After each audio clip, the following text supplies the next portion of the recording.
Gracias por continuar en nuestra sintonía. Estamos conversando ahora sobre el tema del financiamiento. Hemos llegado de la crisis que tenemos a la necesidad de recursos y de esa necesidad de recursos a cómo lo financiamos. Y hemos visto la comunidad internacional que es una opción, pero también hablábamos, Robert, del esfuerzo nacional.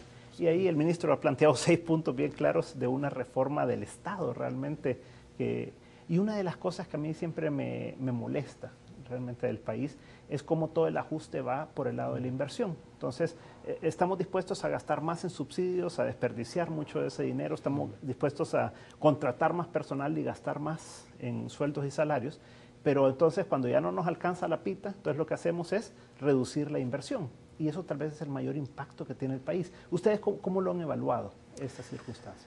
Miren, en particular en el marco de la reconstrucción, amplificar la inversión va a ser fundamental. Esto yo pienso que no se necesitan economistas y macroeconomistas para decir eso, así que y no hubo un análisis profundo de parte del Sistema de Naciones Unidas en ese sentido. No tiene gran ciencia eso. No hay gran ciencia, no se necesita un doctorado, pero mire, de hecho hay que poner este marco de reconstrucción en perspectiva con los otros retos que el país está enfrentando. El país es parte de la comunidad internacional y como tal, en un marco de globalización, también sufre de los déficits de la economía internacional. Tiene problemas de competitividad en el marco de la economía internacional, ¿no? Y del otro lado también tiene un gran problema de inseguridad y está asociado a otros países centroamericanos y otros países en el mundo que tienen el mismo problema, pero que azotan este país en manera nefasta, y eso también tiene un costo enorme, un costo también en pérdidas de oportunidades. Y de vidas humanas. Y de vidas humanas. Y ahí lo que pasa es que, mire, ya se está tentando de discutir a niveles de los actores políticos, sociales y económicos de acuerdos para poder asegurar una inversión seria, para abordar lo que son los ejes, los grandes déficits y las grandes trabas para el desarrollo de este país. Es un problema fundamental.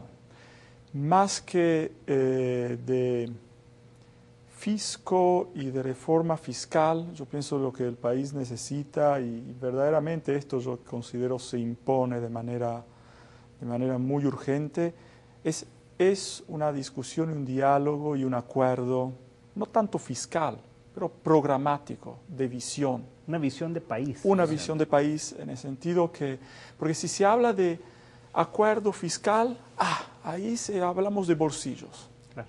Y la gente se pone muy, ¿no? Y ahí entra también la dinámica política, y hay varios esquemas aún maquiavélicos que se ponen en juego. Yo pienso que aquí se está hablando de las necesidades básicas de la gente, se está hablando de aprovechar oportunidades, se está hablando de inversiones en la economía, se está hablando de verdaderamente maximizar también el potencial económico del sector y el potencial del sector privado, de la empresa salvadoreña, y se está hablando de cómo es que el gobierno y los ejes, los poderes del Estado pueden facilitar, pueden jugar ese rol de facilitador de la inversión económica y del desarrollo económico y social, ¿no? Y en este caso, por ejemplo, cuando hablamos de inversión en las estructuras, en la infraestructura pública, vial y no vial, pero claramente poner dinero de los bolsillos de los ciudadanos, claramente teniendo en cuenta de quién puede permitírselo, y también de ampliar la capacidad de los ciudadanos de poder contribuir, es un reto a medio y largo término, a plazo que es importante. Es el diálogo nacional que se tiene que profundizar, no alrededor de lo superfluo y del debate político partidario, pero alrededor de la sustancia de lo que es la sustancia de la política. Se está hablando de gente, ahora tenemos este problema que en 10 días nos lleva a 1.5 mil millones de necesidades adicionales. Bueno, claramente yo pienso que aunque se está en un contexto en una dinámica de política, de elecciones, ¿no?, de aquí a marzo, en este mismo contexto se tiene que activar un esfuerzo paralelo, y yo pienso que probablemente no tendría ni siquiera que ser paralelo, que ese esfuerzo sea conjunto, que ese sea el esfuerzo, porque es una responsabilidad de todos los actores políticos, sociales, económicos de este país. Y nosotros como sistema de las Naciones Unidas claramente estamos ahí para poder apoyar en este sentido. Y ese ha sido el objetivo del CES, ¿verdad? En cierta forma era tratar de lograr esos consensos. Pero Mario, tú perteneces a ANEP y se ha visto ahí la necesidad de ir construyendo esa visión de país, ¿verdad? Esa visión de nación. Pero tenemos también, yo diría, conceptos muy equivocados de ciertos partidos políticos de tratar de venir a controlar precios ahora, ¿verdad? Entonces, ese tipo de cosas tampoco abonan, ¿verdad? Porque si lo que queremos es consensos nacionales en cuanto a que debe haber productividad en el país, debe haber una mayor capacidad de generación de empleo, debe haber esa necesidad de resolver los problemas de inseguridad y la capacidad de invertir más en infraestructura y en bienes sociales que necesita la gente como educación, salud y demás. Entonces, ¿cómo le hacemos, ¿verdad?, para poder evitar ese tipo de enfrentamientos y qué contribución puede hacer ANEP en ese sentido? Pues?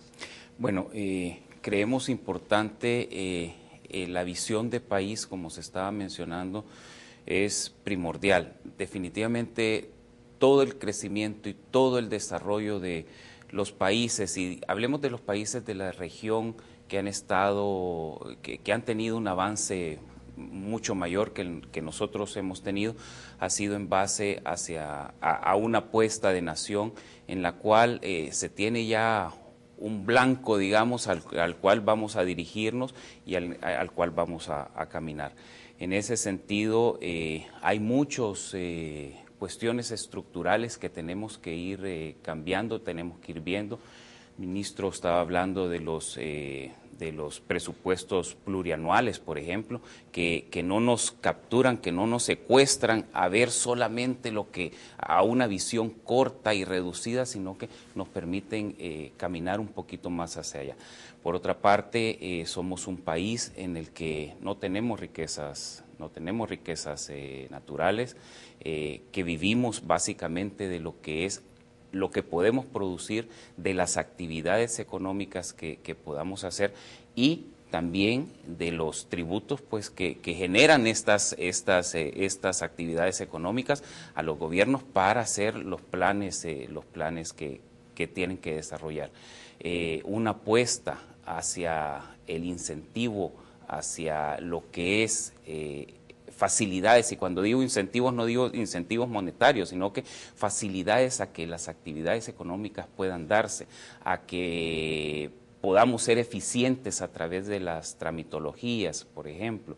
Todas estas cuestiones vienen a abonar, pero eso lo vamos a lograr en el momento en que tengamos un plan, una visión específica de nación en la cual sepamos hacia dónde queremos dirigirnos. Los ENADES, por ejemplo, han sido una contribución bastante importante que ANEP ha dado. Inclusive hay un plan ahí creo que fue un ENADE de 2004 en El Salvador 2024 o 2025, en el cual ya hay una visión en la cual se puede empezar a trabajar y dirigirnos hacia ese punto. ¿Y el próximo ENADE viene para principios del próximo año? ¿Y cuál es el tema? Es un tema de democracia específicamente, en el cual pues se busca también llegar y buscar la realidad de este 2024 a través de lo que es la institucionalidad democrática de nuestro país. Bueno, yo creo que el tiempo siempre se nos va rápido, muchas gracias, pero creo que hemos podido abonar en varias cosas. Creo que podríamos concluir diciendo a nuestra audiencia que la crisis ha sido fuerte, que la reconstrucción va a costar bastante dinero, que tenemos que buscar la cooperación internacional hasta donde se pueda por la corresponsabilidad que hay en el daño climático, pero también tenemos que buscar alternativas internas para poder ir resolviendo los problemas de una forma más sostenida, con presupuestos plurianuales, con una propuesta como la que hacía usted, ministro, de creación de un nuevo fondo, que además que mencionaban de paso el hecho de que necesitamos mejorar el fondo vial, actualizándolo en su valor, y por el otro lado creando un nuevo fondo y haciendo más que una reforma tributaria propiamente, decíamos una reforma fiscal que pase por acuerdos nacionales que necesita el país y que de esa manera entonces podamos encontrar formas de financiamiento a través de ahorros y la creación de algo nuevo que pudiera ir financiando problemas tan importantes como la infraestructura, tanto física como social, el tema de la inseguridad y ver cómo hacemos para que este país se reactive, genere los empleos que requerimos y de esa manera pues podamos ir construyendo el país que todos queremos, ¿verdad? Así que creemos haber aportado algo esta noche y esperemos que en los próximos programas podamos seguir discutiendo estos temas que creo que requieren de mayor profundidad y que requieren de mayor discusión para poder ir profundizando en ello. Muchas gracias a ustedes por su atención y esperamos vernos el próximo domingo si el Señor así lo permite. Muy buenas noches.